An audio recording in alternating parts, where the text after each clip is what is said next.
एक गांव था सोनापुरम। वहां के लोग बहुत अमीर थे। हर घर में सोना चमकता था। लेकिन उसी गांव के किनारे एक टूटी झोपड़ी में थूंग थूंग रहता था, भूखा, कमजोर और अकेला। वह दिन भर काम ढूंढता, लेकिन उसे कभी पूरा खाना नहीं मिलता। उसी गांव में पुष्पा नाम का एक बड़ा अनाज व्यापारी था। वह लोगों को अनाज डबल दाम में बेचता और गांव वाले मेहनत करके भी भूखे ही सो जाते। एक शाम थूंग थूंग थका हुआ घर लौट रहा था। तभी उसकी नजर जंगल के किनारे पड़ी। वहां एक अजीब सा सोफा पड़ा था, जिस पर जंगली बेल लिपटे हुए थे और उसके ऊपर एक काला पेड़ खड़ा था। हवा बिल्कुल शांत थी। थूंग थूंग डर गया, फिर भी वह पास गया। उसकी आंखों में आंसू थे। काश मेरे पास भी खाना होता, काश मैं भी अमीर होता। डर कर वह भागा और घर आकर सो गया। उस रात गांव सोने से चमक रहा था।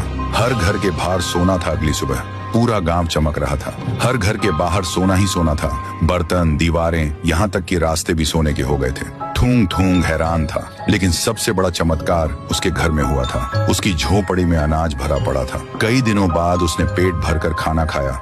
उसकी आंखों में खुशी के आंसू थे।